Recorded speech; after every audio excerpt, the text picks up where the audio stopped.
Hi, everyone. Good morning. Today, we're joined in by Jason Everett, a senior research fellow at UQ in the Mathematical Marine Ecology Laboratory. He recently moved from the School of Mathematics and Physics to the School of Environment. Jace also has visiting positions in the Center for Marine Science and Innovation at UNSW and CSIRO Environment. So Jace is a biological oceanographer, but nowadays he describes himself as a data scientist.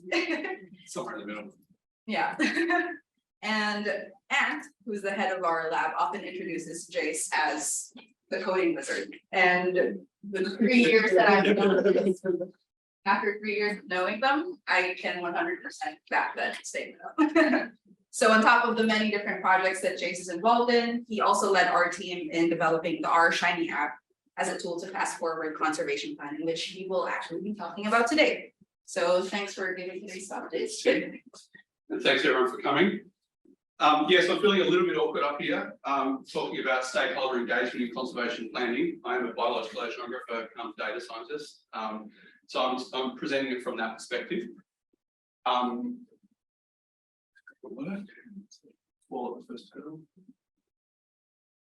All right, so just Tim's introduced my history a little bit. So I started off in estuarine ecology a long time ago, doing ecosystem modelling and biogeochemistry. I then went offshore and did a lot of work in biological oceanography with fisheries and mainly plankton, trying to understand how oceanographic processes drive plankton dynamics. But lately I've been using a lot of that experience that I gained in modelling and working with big oceanographic data sets to sort of work more with building tools and building data products that can be used by our lab and by others. The team that's worked on this, so I'm giving this presentation, but there's a large team that is behind all this, including some that are in the room. The team's led by Anthony and Daniel, many of you will be aware. But in particular, I want to highlight the work that Tin and Sandra have done to develop this app with us. Tin has just started a PhD with us. Welcome. She was a master's student when she helped out with this work. And Sandra, somewhere, is working as a research assistant with us at the moment. She was a master's student with us as well, and they've done a lot of the coding that sits behind this as well. So today, I'm going to focus on three main things. Talk a little bit about marine spatial planning from my perspective, and also how we've sort of tried to engage with stakeholders, in particular using an example from CAMLR, or the Commission for the Conservation of Antarctic Marine Living Resources, where we were approached by the Norwegian government to develop an app or a user-friendly interface for trying to design marine protected areas in the Weddell Sea, which is east of the Antarctic Peninsula. And then how we can use this very specific tool, or how we are using this very specific tool to try to move to a more general framework with some other funders. So first, for those that aren't familiar with marine spatial planning, the definition that UNESCO gives is that marine spatial planning is a comprehensive and strategic process to analyse and allocate the use of the sea areas to minimise conflicts, and that's important, between human activities and maximise the benefits, or maximise ecosystem services, maximise biodiversity, depending on what objectives you're actually taking into the planning process.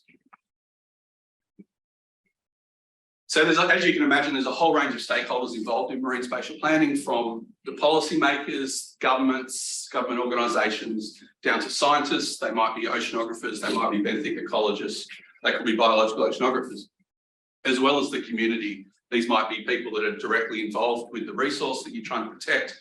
There might be people that are currently benefiting off the resource that you want to lock out, you know, local residents, fishers, etc. So it's really important that we engage with all these levels of stakeholders when we're trying to develop these plans.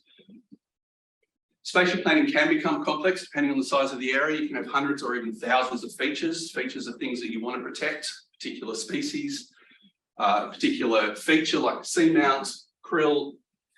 Each of these features needs to have a target, so we're going to try to protect 50% of them, and we're going to protect 20% of them. What's our target? And you do this across thousands, millions, tens of thousands of planning units. So your planning units are your small subsets of the general area. And so within a given planning unit, you have certain features or species, and you have a target on each of those. And so as part of this process, we're trying to work out which of these planning units to set aside in a protected area. Luckily, there's various prioritisation softwares that we can use. To do this, Marxand's a popular one. We've been using Prioritiser. There are others such as Zonation around, and that simplifies some of this complexity.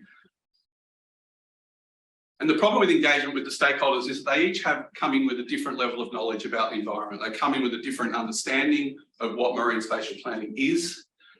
And often that lack of understanding about how decisions are made can cause conflict within the community and within the planning process.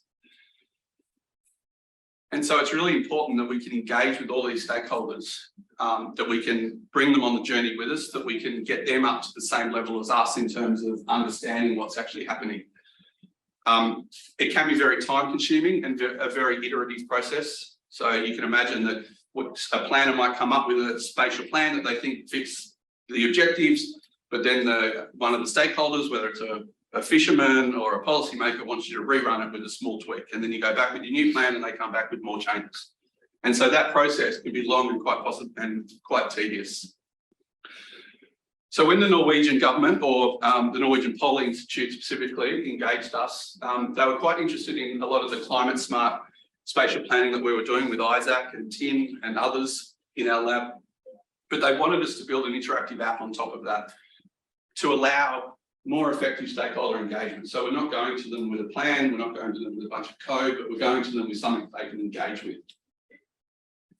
They also wanted it to streamline the workload for planners. So instead of the spatial planner going back and forth, constantly rerunning scenarios, delivering reports, taking feedback, doing it again, a lot of that back and forth can actually be done by the stakeholder. They can actually explore solutions that they might get. It empowers the stakeholders to basically take control and try to understand what's happening. And so in this app, we also took the approach that we're trying to identify a range of scenarios. We're not trying to provide this one specific solution. We're allowing the stakeholders to go away, have a play, and then come back into plenary and start to actually talk about what they've discovered, what they've found. And so the overall goal with developing this app was to enhance understanding and engagement, to actually get them on the journey with us. So we were doing this in the Weddell Sea, which is in the Southern Ocean. It's this highlighted area here in red, east of the Antarctic Peninsula. It's considered part of the Atlantic sector of the Southern Ocean. It's a largely untouched marine area due to the large ice cover, and there's no large-scale fisheries operations in the area, or there is some limited research fishing that goes on. So the general timeline was that in 2012, the German government volunteered or advocated that they wanted to prepare an MPA proposal for the Weddell Sea, and they did that for this whole Domain 3 area in the red. In 2016, the European Union presented this to CAMLR as a particular proposal. There was quite a bit of back and forth between Germany and a bunch of the other countries within CAMLR. And in the end, for various reasons, the proposal ended up being split into two. So Weddell Sea Phase 1, which will still be led, or is being led by Germany, is in this western side of Domain 3, and then Weddell Sea Phase 2 would be led by Norway in the eastern side. And that's the part that we were engaged to work with. So that's it here on the map. One of the main reasons was that the data, there was a lot more data available in this part of the area. The Weddell Sea Phase 2 didn't have as much data available, and so it was felt that more work was needed to be done before you could actually work out where to set aside protected areas. So the Weddell Sea Phase 2 area was 1.5 million square kilometres, and as I said, it was relatively data poor. So it required quite a lot of species distribution modelling to happen behind the scenes. Norway spent a lot of time collecting as much data as they could behind the scenes, talking to countries one-on-one, not just in the CAMLR process, but actually going directly to scientists they knew that were working in the area, getting as much data as they could, providing species distribution models with uncertainty. All the underlying data is available. This is what they're calling the Weddell Sea Atlas. It's available online on a website.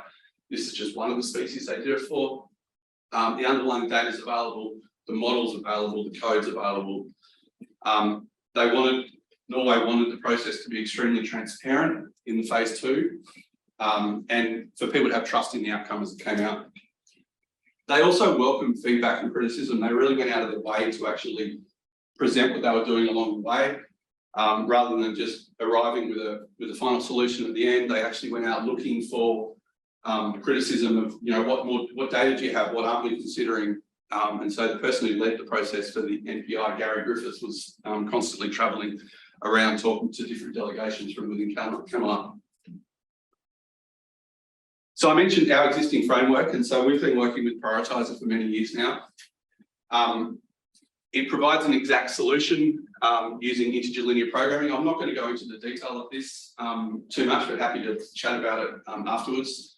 It's quite fast for large problems, but for our purposes and in our lab, it's reproducible. We work in R extensively, and so we can actually take the raw data, we can process it, we can generate species distribution models, we can put it then into Prioritiser in a constant workflow and go all the way from the raw data to a spatial plan. And it's also we're making all the data and code available. But data and code doesn't help with this stakeholder engagement problem. And so Norway wanted an interactive solution.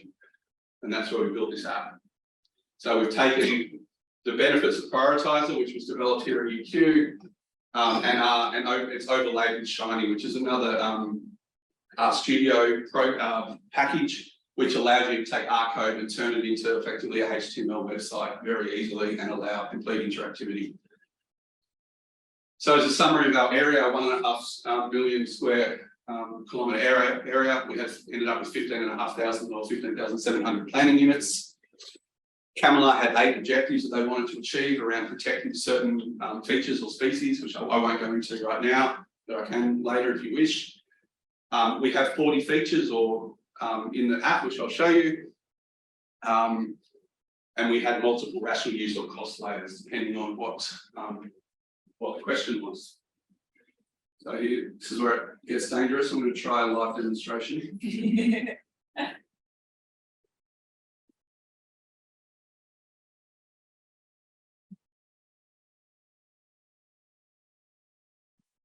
It worked before.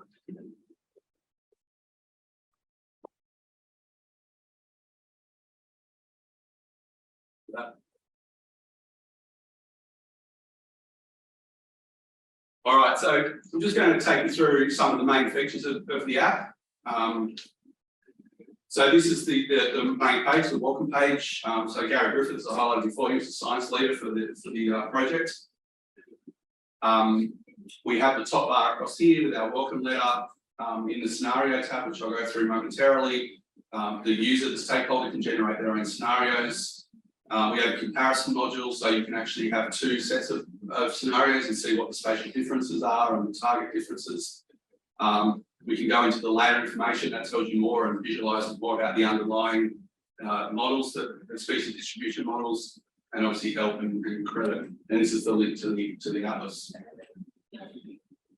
These are the 8. If you do want to explore this app, by the way, it's actually out on a Teams poster. The website is there, freely available just outside this door. So you can go and have an explore at a later date. These are the 8 objectives that I highlighted before that Camelot had come up with, and they're the main species that they want to focus on protecting. And then there's a bit about actually how you might run it. How you might run a scenario. But we don't need to read that because I can take you through it, which is what we did with each of the workshops, with each of the stakeholder workshops. So we'll focus down the left-hand side here. So the first thing you have to do is you have to select your target. So Norway this was a decision that was made by Norway. They wanted the features divided into 2. They didn't want individual targets and individual features. They wanted them grouped into either important or representative. So all the important features, they each had an individual target, but they all got the same target. And in the representative features, and I'll explain the difference between that, generally had a lower target, but they all had the same target. So at the moment it's set where the default is conserving 50% of the important features and 10% of the representative features. Rational use was the Camelot word for cost layer. And so there's a range of cost layers you can select. Because of the ice coverage, they're all overlaid with vessel accessibility. So in terms of the main cost that they're considering is potential future fishing. And so a krill fishery or a toothfish fishery. And of course you can't fish if you actually can't get in there. And so the vessel accessibility layer is just whether the area is the probability of the area being ice-free in particular throughout the year. So if it was never ice-free, it had a value of 0 or really low cost because there was really no cost of fishing for it to be set aside. If it was always ice-free, it had a much higher cost. And then for these next 3, krill, toothfish, and krill and toothfish, this vessel accessibility was coupled with the actual probability of krill or toothfish being in that particular planning unit. And then we have our list of features. So the important features are essentially mainly the individual species or the things that you would imagine that you want to conserve, fur seals, petrels, seals, etc. So these are all the groups that we had data for. 4 different fish groups, 2 types of krill, coastal polynyas and the sea ice marginal zone, they're important ecological areas.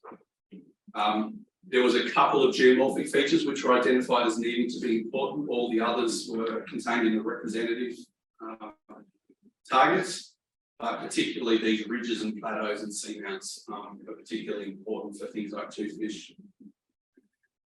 Dave Guidler, who's a postdoc in the school, he did some drifter analysis for us a few years ago, and so that was looking at areas of retention or accumulation within the Weddell Sea area. So if you've got larvae coming in from elsewhere, or maybe you've got larvae being released within our area but then leave immediately, or staying or accumulating. So,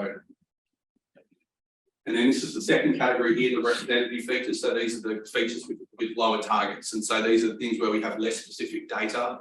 So this was an echinoid regionalisation. The geomorphic features that are available online. There was a pelagic bioregionalisation done as part of this as well. And so what I probably didn't mention before is that Norway they've gone, as I mentioned, they've gone and got as much raw data as they can, but often for some of these things like the geomorphic features, Southern Ocean biogeochemical divide, they're published data sets that have already been peer reviewed and they're out there. So where that was available, a lot of the large mammal work was already done. There are species distribution models and tracking models for a lot of these top predators. And so that data was what was used. So where the peer review data was already available, we used it. Where it wasn't, Norway engaged their own statisticians to work on species distribution models. Thanks to some of Tin and Isaac's work, we could make the plan climate resilient if you wanted to. And so that means we basically set aside with a higher priority. We can talk about the detail later, but basically we try to set aside areas that are going to be climate refugia more frequently than areas that aren't climate refugia. And then you can also lock in or lock out areas. So this is the fisheries research blocks I mentioned before. So these are some very specific areas where countries can go in and do fisheries research. And you can either not ignore them in the plan, so you make the plan pretending they're not there, or you can lock them in and say they have to be part of your MPA, or you lock them out and say they can't be part of your MPA. And then so once, as a stakeholder, you've chosen what you want to protect. Actually, what I might do is I might just, for demonstration purposes, I'll just get rid of the first seals. Run the analysis. Take a couple of seconds. And then you get your plan, but you get one possible solution. So what you see in this area is that the dark blue areas are the ones that are selected to achieve your targets for each of the planning units. The light blue ones are not selected. This dark grey area is the Antarctic landmass, and then the ice shelf here is in the lighter grey. These dashed lines here are the fisheries research blocks that I highlighted before, appear over Maud Rise and then on Aspen Ridge. But as you saw, I didn't lock them in or them out, so some of those areas can also be selected. We also have some statistics. So for that given target, so 50% and 10%, you ended up with 40% of the planning region selected in NPAs. Each of these planning units is equal areas, so they're all exactly the same size. And so so this is your plan. You can see the other thing I'll note is those familiar with spatial planning, we haven't limited the size, or we haven't tried to clump the pixels at all in this example. This was done with discussion with the Norwegian government again. decided that we wanted to give the absolute answer, and then it was up to the policymakers to actually clump it. Obviously, you're not going to set aside a single pixel up here, but you're also not going to leave channels between here. So policymakers will inevitably put big circles around common areas. So users can go in and explore how the targets were met. And so the dashed line here represents, so these are all the important targets. You can see the colours correspond, if you can't read all the names, the colours correspond to top predators, fish, krill, ice, the drifter analysis, and geomorphic from left to right. You can see they've all met, all the coloured ones have met the 50% threshold as they have to due to the objective function we used in the analysis. But some of them have actually gone over, so we've got higher protection than we actually aim for, and that's just because you have overlaying features in the same planning unit, for example. And so if you set it aside for one thing, you just get a bit of extra. The other thing we wanted to highlight to stakeholders was this incidental protection. So you can see here where I unticked the first hill, so they haven't been set a target at all, but you can still see that they're actually getting protected up to almost 50%. PM was post-molt phase, so there was a couple of different species distribution models used. This is the breeding stage with B, PM was post-molt. And then we can see the same for the representative features. And as you can imagine, because of the area that's selected, some 40%, you're going to achieve much more than the 10% target there for most of the features. The one which we found was most useful for stakeholders was to actually overlay the rational use of the cost with the actual final solution. And so here in the reddy orange colour is the cost. And so high cost is a dark orange, low cost is more of a white. And so you can see here, for example, on Ashford Ridge, where the high cost is in this dark orange, it's actually tried really hard not to select those areas to be set aside in the MPA. It has had to select some of them in order to meet the targets for any species or features that live in those areas, but it has tried hard not to. And up here, for example, again, we've got an area, a krill aggregation area up here, and it's tried very hard not to include those areas.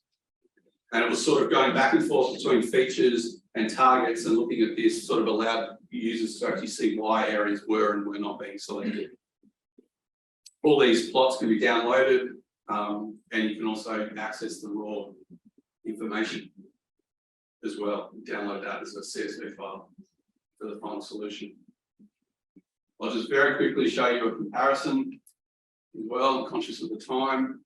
So, for example, if we just bump this one up to, say, 60%, 61% for important, we'll leave everything exactly the same as it was before. Just come down here, and I'll run the analysis. So this obviously takes a bit longer. It has to run 2 analyses. And so what you can see here is it's input 2, so the right-hand column where we increased it to 60, increase the target to 60%. You can see that it's input 2 compared to input 1. So the red is stuff that has been added, or still planning units that have been added to the solution. And so you can see in order to make up that extra 11% target, you can see in red the areas that it's grabbing to reach those targets. And the grey areas are the common areas between both solutions. And you can see there's some that have been removed. Obviously, it's been able to achieve its target more cheaply by releasing these blue cells and grabbing them somewhere else.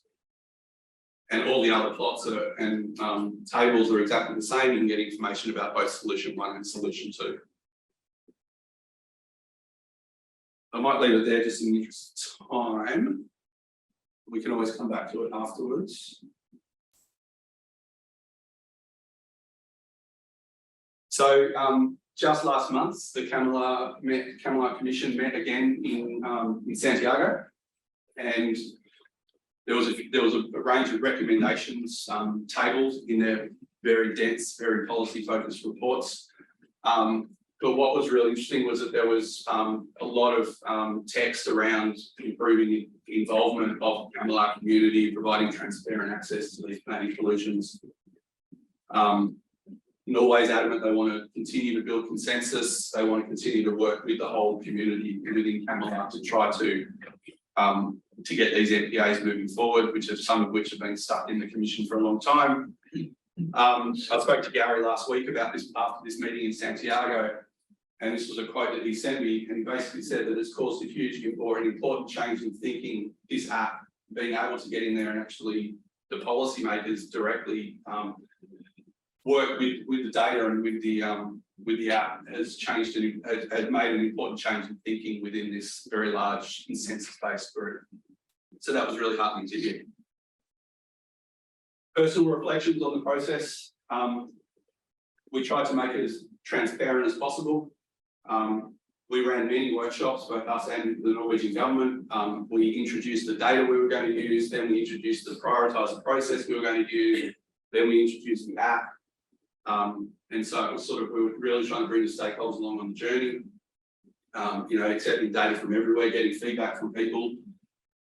We used the app in multiple workshops with the Camilla science community, 60 or 70 people in a room at one time, all on their own laptops playing around with it. It seemed to work really well.